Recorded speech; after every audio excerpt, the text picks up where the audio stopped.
Hello మొక్కల ప్రేమికులు.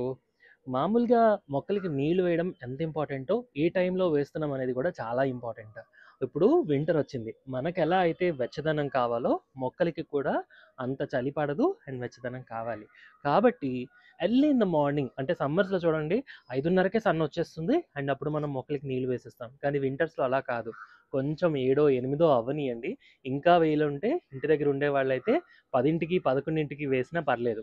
లేదనుకోండి మరీ చల్లగా ఉండేటప్పుడు ఈ చల్లటి నీళ్ళు తీసుకెళ్ళి మొక్కల్లో వేస్తే రూట్స్ ఏవైతే ఉంటాయో, మొక్కల తాలూకా వేర్లు ఏవైతే ఉంటాయో అవి కొంత షాక్‌కి గురవుతాయి అన్నమాట. సో, నిజంగా మీరు మొక్కల్ని ప్రేమించే వాళ్ళైతే కాస్త లేట్‌గా అండ్ మొక్కలకి ఆహ్, ప్రాపర్‌గా ఆ టైమింగ్‌లో కొంచెం ఎండ వచ్చిన తర్వాత మనం నీళ్ళు ఇచ్చుకున్నట్లయితే ఆ రోజంతటికి సరిపోతాయి. అండ్ ఎక్కువ నీళ్ళు కూడా అవసరం లేదు. మనకి వాతావరణంలో తేమ శాతం కూడా ఇప్పుడు ఎక్కువగా ఉంటుంది కాబట్టి ఆ మాయిశ్చర్ కూడా హెల్ప్ అవుతుంది. చక్కగా అన్ని మొక్కలు కూడా ఎదుగుతాయన్నమాట. కాబట్టి వాటరింగ్ చేసేటప్పుడు ఈ విషయాన్నయితే గుర్తుపెట్టుకోండి వింటర్స్ అంతా.